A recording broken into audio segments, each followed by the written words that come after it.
Hello and good evening. My name is Eddah Nekesa.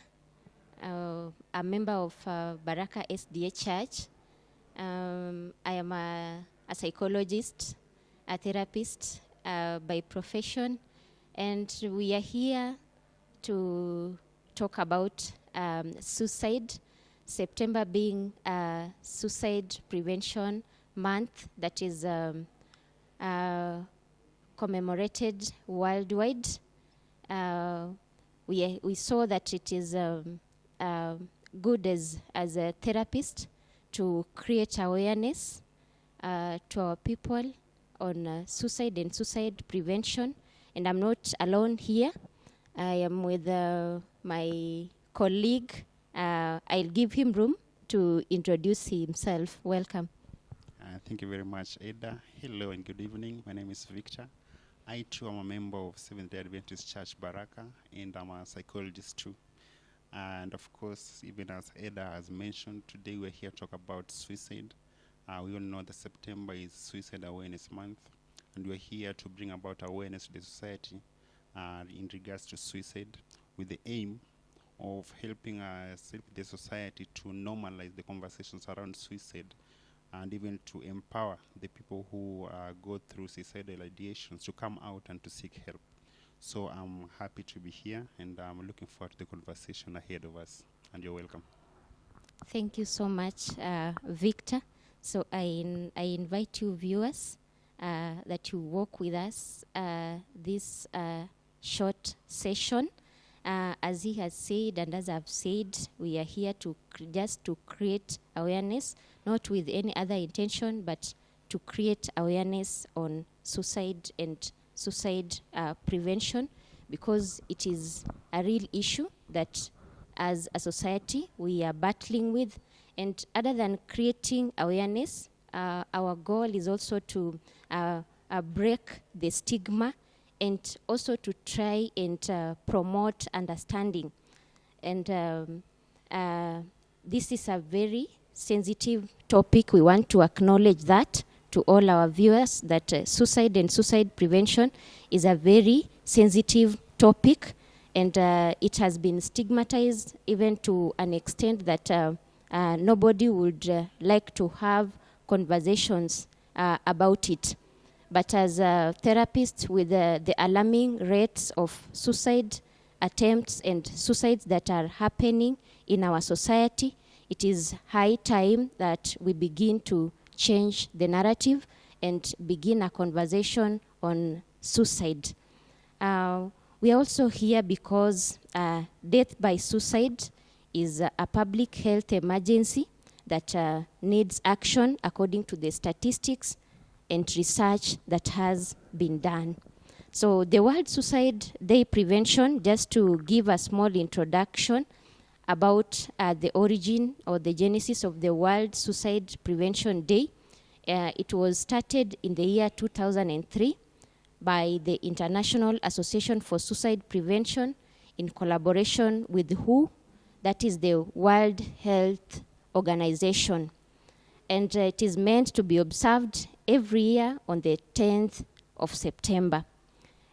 This became a need, or it became necessary, when globally suicide began to rank among the 3 leading causes of death. And according to WHO, the research and the statistics that they have done, that they state that more than 700,000 people take their lives because of suicide. And out of the 700,000, when the 700,000 are committing suicide or taking away their lives, there are many more attempts of suicide. And research says that approximately 4 people die of suicide in Kenya every day. And these rates have been progressively increasing as the years go by. This research was done between 2019 to 2021, and the curve is still increasing. The numbers are still increasing. The rates of suicide are still increasing. And that's why it's a need for us to talk about it today. I want to welcome my colleague again so that he can tell us something about how suicide has been stigmatized. Thank you, Eddah. Thank you for the warm introduction and also for that informative background as to what suicide has been. About the stigmatization of suicide, in Kenya, previously or historically, suicide has been regarded as a legal issue, with every person that has been caught attempting suicide being required by law to be prosecuted by the state. But recently, of course, we've seen strides being made by the country, moving suicide from a legal issue to a public health issue, which is important in trying to enhance mental well-being, especially of those people who are going through suicide.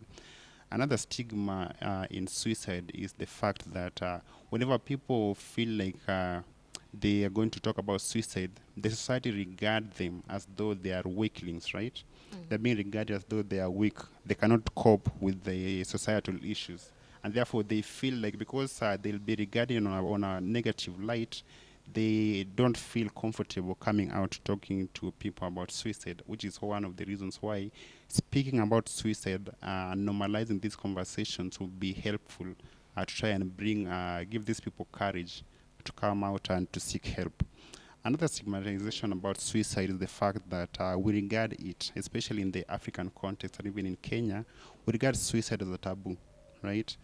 And therefore, whenever we feel like maybe like someone has died out of suicide in a given village, we are always chastised not to visit such a village, because they feel like if you go play in a village where someone died as a result of suicide, you could even contract it, right?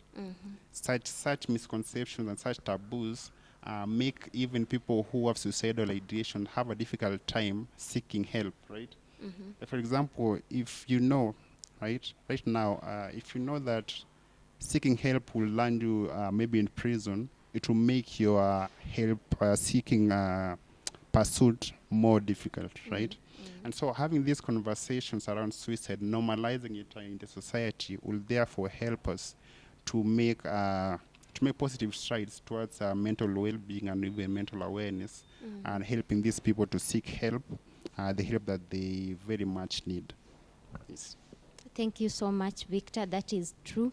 And even in addition to that, sometimes also suicide has been stigmatized in that we are not able to talk about suicide.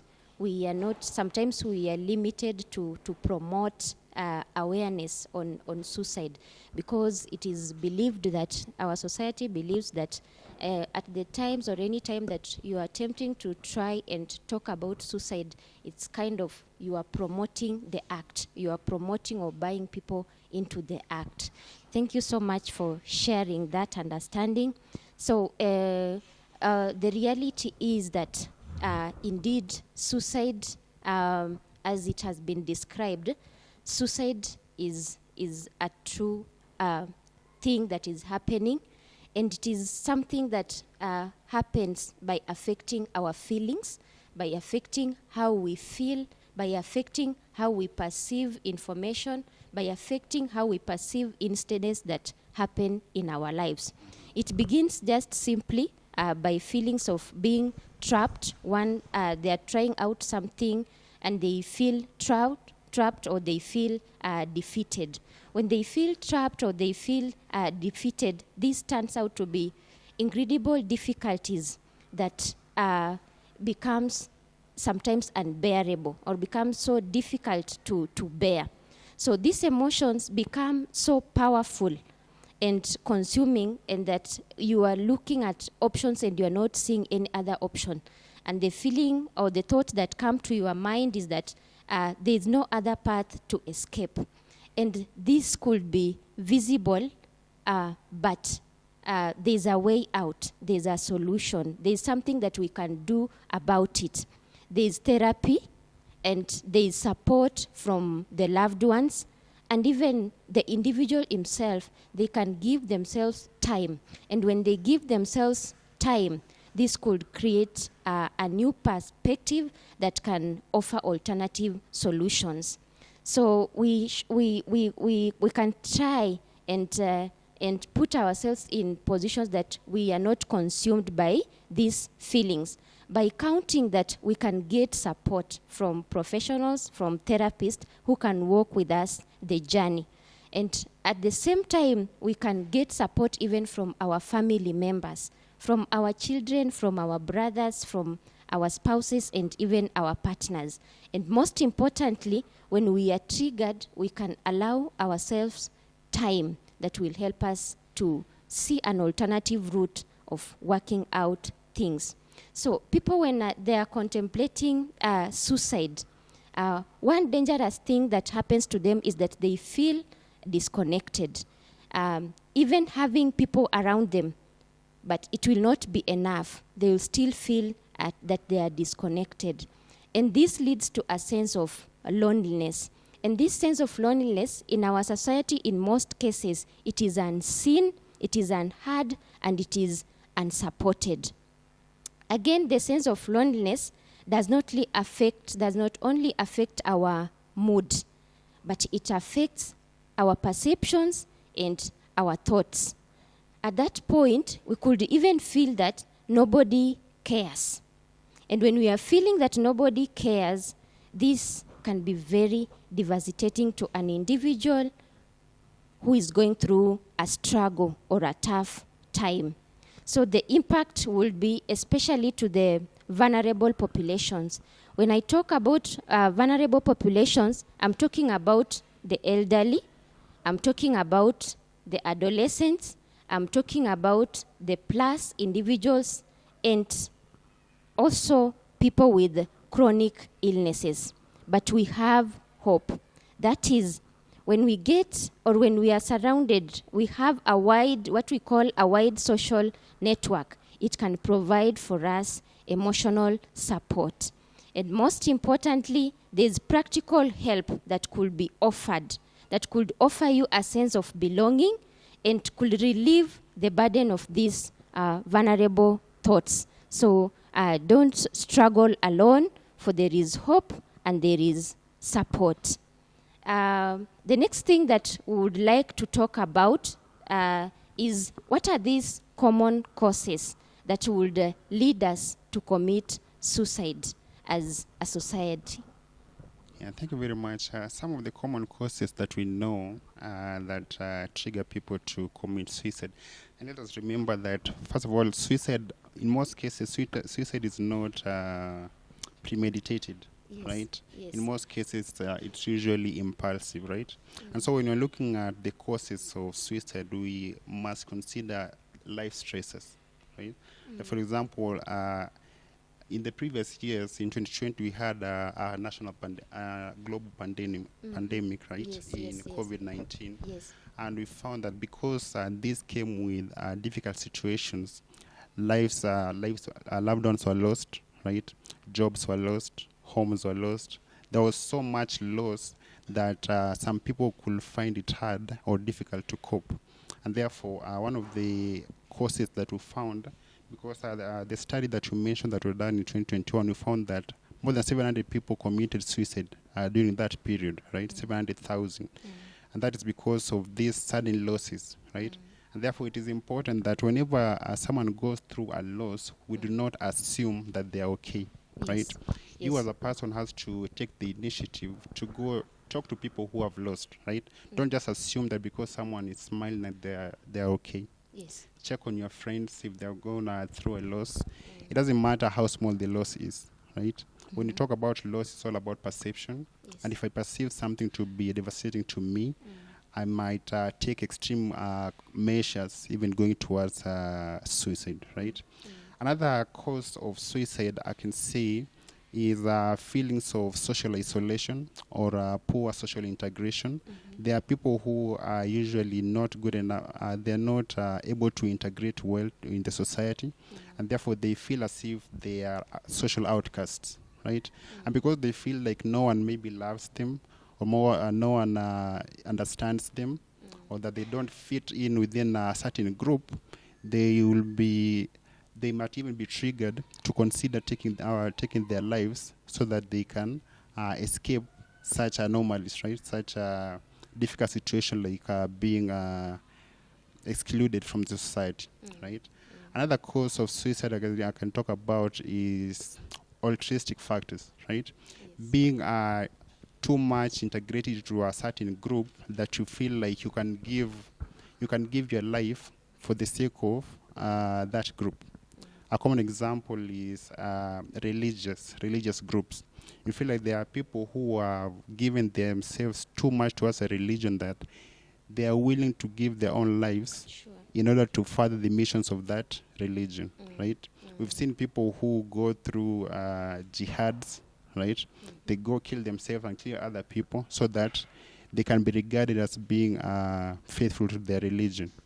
But that's not even in Christians. We have people who consider themselves martyrs, right? They go and commit suicide, thinking that by doing so they are demonstrating their loyalty towards a group. It can even be loyalty towards a political group, right? You feel like because maybe your political party did not do well in a certain election, then you're going to commit suicide for the sake of it, right? We even have common issues that have been reported in Kenya, whereby the Premier League matches, if your team lost, therefore you're going to commit suicide, right? You've given yourself so much towards a particular group that your life is not worth that much to you as compared to that group. We can also talk about anomalistic issues, like, for example, sudden losses. Like we talk about the sudden losses of income or sudden changes in life that someone was not expecting. Like, for example, a youth who got pregnant and they are not planning it. Yeah, they might regard that as a change that they cannot cope with, and therefore results into committing suicide, right? You can find someone that even in universities, people who go through betting, someone bets his entire school fees, and because they lost, they feel like they cannot go back to their parents asking for school fees, and if they were given, then they lost it to gambling, right? And so these sudden changes trigger people to commit suicide, right? We can also talk about people who are kept, like people who are, they receive like too much expectations from people, from the society, or too much scrutiny from society, so that they don't have their own lives. They feel like they cannot live up to the standards that people have laid before them, and therefore the only way they see they can get their way out is through suicide, right?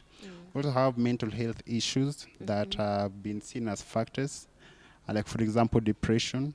You talked about someone feeling lonely, someone feeling worthless, someone feeling like as if there's no hope.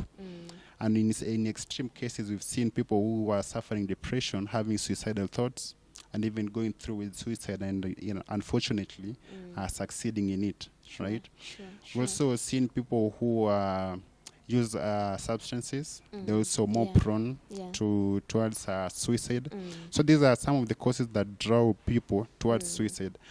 But what I want people to notice is that out of all these causes, we've not said that if you maybe associate with a certain group where someone died because of suicide, you are going to contract it. It's not something that you can contract. Therefore, when you hear someone maybe committed suicide in a certain home, the people who are bereaving in that area may need your social support, right? And without that social support, we talked about those isolations, and those social isolation as one of the factors that leads to suicide. So if you're going to isolate like a particular family because someone from that family committed suicide, you're even increasing the likelihood of another person in that same family committing suicide again, right? So whenever we see such issues or such signs from people, whenever we see someone that died out of suicide, it is important that we provide people from that society or from that family social support, right? We'll be there for them so that we can cut the tendencies of suicide. Wow, thank you so much, Victor. I've learned a lot myself. Even today, I've discovered that suicide is not contagious, so it is not something that we can contract. So that is. We thank you so much for bringing that perspective, so that indeed we don't continue stigmatizing suicide, but let's talk openly about suicide, so that we can be able to help our brothers and sisters who are struggling in suicide, and they're even contemplating suicide. So let's join hands to also save lives. I know as viewers you are asking yourselves, now we have talked about causes, we have talked about what is suicide, we have talked about stigma. I know there is this one thing that you are really waiting for, so that for us to talk about, and that is, now, do we have any protective measures? Is there something that we can do so that we can maybe protect ourselves from trying suicides or attempting suicide? And for sure, yes, we have protective measures within our society and even within our systems as human beings. So no matter how overwhelming these emotions and thoughts about suicide could get, it is very important for us to always know that there is hope, and indeed there are protective measures and factors that can help us survive. So things that can protect us against suicide and associated behaviors, one of them could be learning the effective coping mechanisms, because when you are overwhelmed, it means that you cannot do this alone. You cannot do this on your own. It means that you need support and you need help from somebody else who at that moment, maybe they are stronger than how you are that time. Maybe they are not going through the same crisis that you are going through. Now it will help them to, or it puts that other person be in a position to offer help, because they are not experiencing what you are experiencing. And as he said, we perceive things differently. So maybe how they are perceiving your situation is different from the way you are perceiving it yourself. So when a third person comes in, they could help, and that could be a support system, or it could be a professional. So we can learn about the effective coping mechanism that can help us to manage emotions. And that's why there's need for professionals to come in so that they can help you to manage these emotions. Number two thing that we can do is just having a sense of purpose. You sitting down, like the way we say our narrative in Kenya, having our dialogue within ourselves. Like we are talking to ourselves and trying to ask those difficult questions to ourselves. So having a sense of purpose. Was I meant for a certain purpose? Sometimes we forget that we have a sense of purpose. Let me give an example of somebody who is a housewife. They could feel that maybe they are not so useful, because they feel like I was supposed to be in an office somewhere working. I am supposed to bring something on the table. But let me say at that point, maybe they are not able to do that. But they still have a sense of purpose.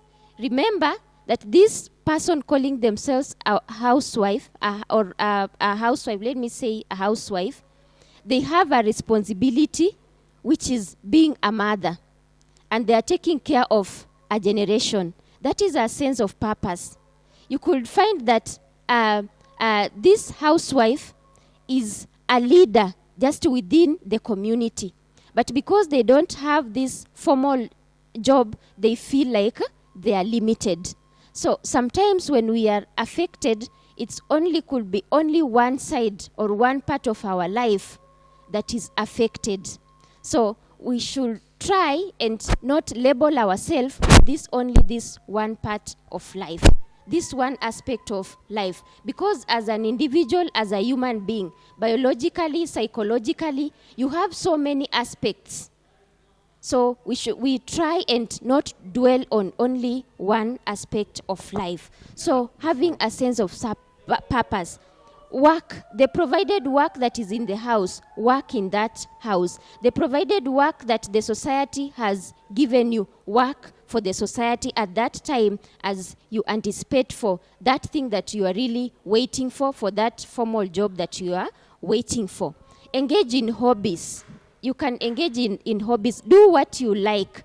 There are people, yes, they could not be having jobs, but they are very good singers. They are talented in one way or another. So we could utilize our talents instead of sinking into that one aspect of our life that is not working out. We can also just chase our personal goals. Of course, as individuals, we have personal goals. So thrive and chase that personal goals. Have something to strive for.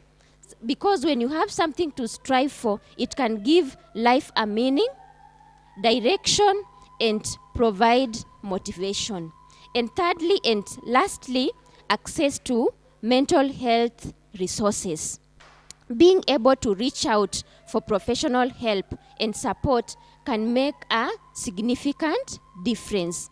So let's try whatever crisis that we are going through, whatever circumstance, whatever situation, hope is that there is help and we can get help. So I encourage anybody who is going through a crisis, I encourage anybody who has ever contemplated suicide at any point of their life that there is hope. And there are things that we also need to watch out. And together with Victor, I will also be able to highlight this.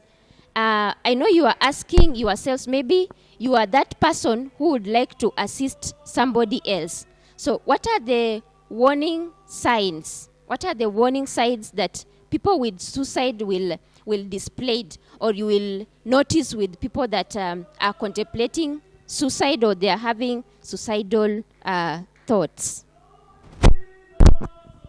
Thank you for that. Before I answer that, I wanted to also maybe just contribute towards the issue of having a purpose in life. Yes. And what I wanted to maybe insist on is that it is high time we started regarding our purpose and regarding our purpose from internally, right? And what I mean by that is we stop associating our purpose with external pressures, right? Stop comparing yourself to another person. Like the example that Eddah here gave. If you're a housewife and maybe a friend of yours works in an office, it's obvious that you're having like different purposes at that particular time. But her working in an office does not make her more important than you. Right, so your life is not worth less because you're not working in a certain office. Maybe you're not holding a certain job. Right, the purpose that will be most fulfilling to you must come from within. Right, you must not compare yourself to other people or look for external issues or external factors to be able to dictate your life. Right, and when you're talking about maybe the indicators for suicidal people, I think the most important thing I can consider first of all is, instead of looking out even for certain maybe indicators, let us inculcate the culture of asking people how they're doing. Yes. Right? Yes. Checking up on people. Right? It's important because some people are good at masking the emotions. You've heard of stories whereby people say they were talking with someone just a few seconds ago, or just yesterday this person was smiling, and today they have committed suicide. They're not showing any external signs or symptoms, and yet they committed suicide. And maybe if you had asked these people how they were doing, Yes. maybe they could have opened up to you. Right? So let us inculcate that culture of checking up on our friends. It doesn't matter how much they smile. It doesn't matter how much social they are. Let's check out on our friends. Ask them how they are doing, how they are feeling. Let them know, even if they won't tell us right now how they're feeling, let them know. Just be aware that we are here for them in case they'll need us, right? But also important, whenever you see maybe a friend of yours are starting to fall back or cave in, right? Maybe this person used to be a social person, and suddenly they've started to keep to themselves. Yes. They started to distance themselves from you, or they've started to even distance themselves from activities that they found pleasurable before. It's important to take in note of such people, ask them how they are doing, try to find out what happened for them to change in this manner, because those are some of the early signs of depression. And as we mentioned earlier, depression is one of the factors that lead to suicide. Therefore, when you see something like that, someone starting being distant, try asking them how they're doing, try being close to them, right? And even if they push you away, try just being friendly to them. Of course, you're not trying to offer a solution now that you're trying to show them that they have a problem and now you're the one with the solution. No, they just need a friend, right? So just be friendly to them. And also another thing important to another indicator is people who start talking about suicide, about death. Yes. Sometimes they don't have to be silent. Someone may just be joking too much about death. You know, someone may be joking, right? But somehow their joke is always around death. Their conversation is always around death. Yes. Even though they seem happy, it's important that because they are talking about death, don't take chances with their lives, right? Of course, we always talk about prevention is better than cure. It will be best for you to take to ask them how they're doing and try and maybe curb that issue, try and cut off cut off the ability of them to commit suicide, as opposed to saying they were just joking and then tomorrow you find that they already committed suicide. Sure. So I feel like if they talk about death a lot, try being close, try being concerned, try connecting them to people who care. If they are keeping to themselves, they have changed maybe their behavior, their attitudes, try to show concern for them. Very true, very true. I couldn't agree more with Victor. It's very true. There are also many other factors that contribute to that could be warning signs that we could watch out as passers-by, as friends, as family members. So sometimes people go through major life events that really affect their lives.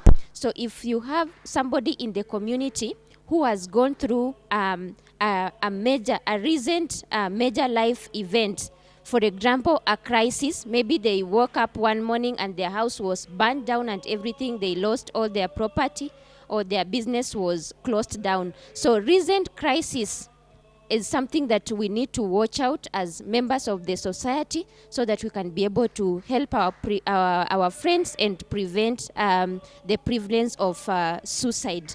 We also have people who have tried suicide before, previous suicidal attempts. Those are also a warning. That is a warning sign that we need to watch out as a society. As Victor has said, don't avoid those people. As he said again, suicide is not contagious. It is not something you will contract. So bring those people closer so that at least tomorrow we can be able to see them again. He has also emphasized on preoccupation of death themes, talking about death, and also expressing suicidal thoughts. There are people who express suicidal thoughts, so we can also try and watch out that and help them to overcome the situation that they are going through at that moment. There are those who write notes. Find that somebody has a notebook, or you will get into their house, or their child will come and I saw a letter, or a parent will come. What I've seen or what I've witnessed is a parent getting a letter from a child, a suicidal note, but they just take it for granted, like, no, if they want to kill themselves, that is their problem. I have done my best. I have done what I could. Like, or sometimes they wouldn't even comment, but just take it literally and take the letter and keep it. So that is also a warning sign. So if you get that a friend of yours, a family member, has written a suicide note and left it somewhere, please, that is a point of concern. It is a warning sign. Sometimes you will browse through people's laptops or coincidentally you just get into somebody's phone and you look at the history of browsing and you will see it is all about suicide, how to commit suicide, other than those who do research, other than the researchers, just any other person.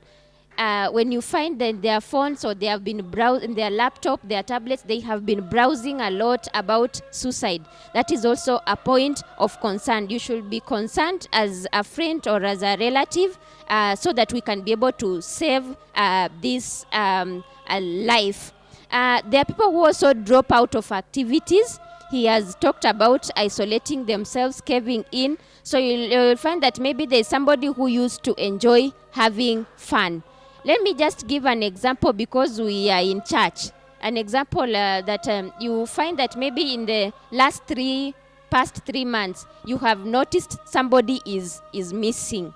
I really encourage that that should disturb us as a community and as a society, so that we look out what is happening to this person. Maybe he's going through a crisis or they are going through a crisis, and when you talk to them, it could help. As we have said, support from family members and support from friends really helps address those issues.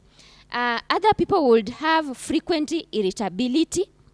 That is unexpected behavior. They become so erratic all of a sudden.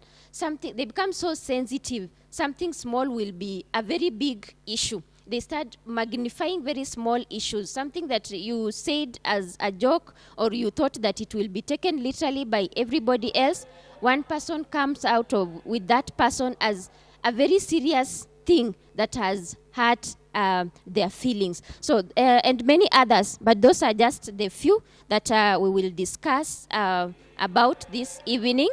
And the last thing that we would like to talk about when we are concluding this awareness, we are just creating awareness, is that, as Victor said, there are things that we can also do to try and help our people.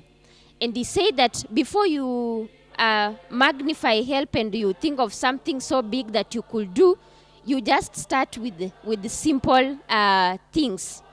When we are getting worried about someone, we can inquire proactively, as he said, but we use an unjudgmental tone, in that we are not judging them. You just ask them in a very simple ways, what makes them maybe believe or thoughts that there is no way out. When you're having a conversation with them and then they are telling you of a circumstance or they are bringing out a situation that they are feeling, I have hit the wall. Like they will say, I'm looking everywhere around me, but I'm not seeing a solution. And they will tell you, I think I have hit the wall and I think I've reached the end. I think there's nothing else I can do. So you can just, in a wise manner or in a, as I've said, using an unjudgmental a tone, you will just ask them how they are feeling about it. Now that you have hit the wall, how are you feeling about it? And if they are contemplating suicide, this is something that will come out automatically or definitely without any struggle. You will just see them now start saying that, I feel like I should not even be existing. I feel like my life is a mistake.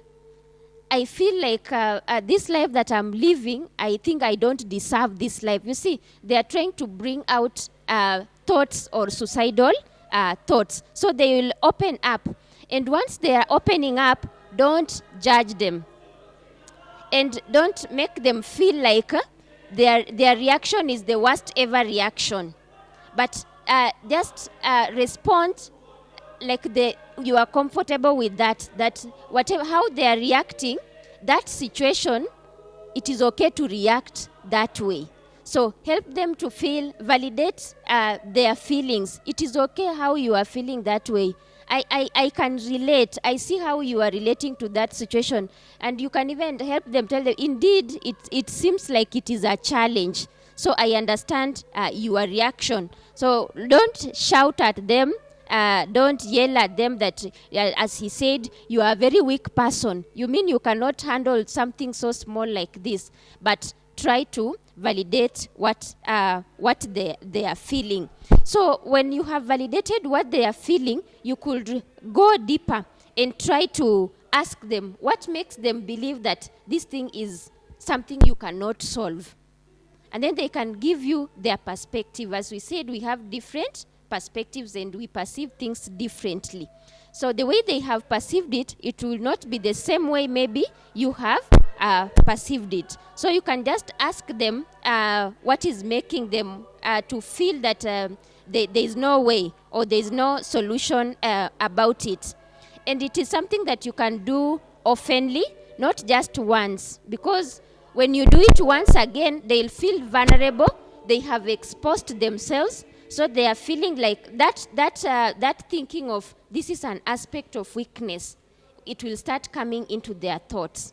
So it is something that you will be doing over and over. You establish a rapport, a friendly relationship with them, and ask them about maybe how it is happening. You can be asking them, you can be calling them over the phone. Maybe you talk about it on Monday. On Tuesday evening, you can still call them and just ask how they are faring on and the thoughts, how they are going. On Thursday again. So you can do it frequently and even ask them how often they are feeling that feeling, that frequency or that duration. And even just try to understand and just read the signs, the intensity of those suicidal thoughts so that we can be able to help this person. Ask if they have any plans. Because now if you are thinking of committing suicide, you could be having a plan. As we have said, there are those, maybe they have already bought rat. By the time they are saying, I think I don't deserve this life, they have bought rat it somewhere, I don't know, but some maybe pesticide or something that they have placed somewhere that they believe it can help them take away their life. So try and ask what are their plans. Maybe they have written some notes somewhere. And if you talk to them nicely with that non-judgmental attitude, they could give you the note. And when they give you the note, you could go through and understand what this person is going through at that point. And this would help us to be able to help this person. So at the same time, we need to avoid some things. Let's not lecture them. When they disclose to you, please don't lecture them, because we have said they have perceived that situation differently from how you have perceived it. So if from your understanding, it is something very little, then let that be your opinion and your perception. But try and not to lecture them. At the same time, please don't scold them or don't make them feel so inferior or so weak. But what we can do at this point is just to listen to them. We give them our time, because at this point, they are at the lowest point of their lives. And lastly, and very important, we can do timely referral. When you think that now things are getting out of hand and you are not in a position to handle this person, you have tried, you have talked to them, you have you have gone to their places several times, but the narrative still remains. They are still insisting that all is not okay. Please hand over this person to a specialist, and do not promise that you are going to keep this as confidential information, because even to psychologists, when it comes to points that people are planning to harm themselves or to hurt somebody else, then confidentiality is not promised. So for anybody who is contemplating suicide, anybody who has suicidal thoughts, you should not promise confidentiality. So let them be sure that, let them also show them that this is an alarm. It is something that is something that is dangerous. It is something that is critical. Let them be able to get it from that position. But assure them that if you think the risk is imminent, ensure that they are not left alone. That is the only task that you could perform as a friend or as a family relative. You have tried your best, but they are not backing down. They are still insisting. So the only thing you do other than referral, your presence is very important around that person. Just make sure that they are not left alone, that you are around that person. And as I've said, most importantly, call for help. These people could be having family members. They could be having a social network that could support them. As you do that, please stay with them until the help arrives. And referral to mental health professionals will be a great deal, because this person could be sick. They could not only be going through a crisis, but the crisis could have led to something else or extended to something else. And it could be a form of illness that only professionals would be able to understand. For example, psychosis.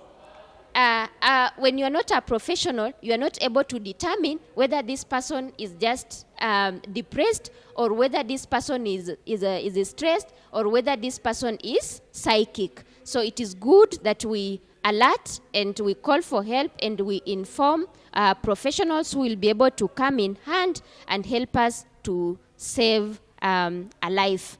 I think we are almost concluding the session, and I would like to invite Victor so that he can be able to give us some more remarks and sentiments as we wind up our session.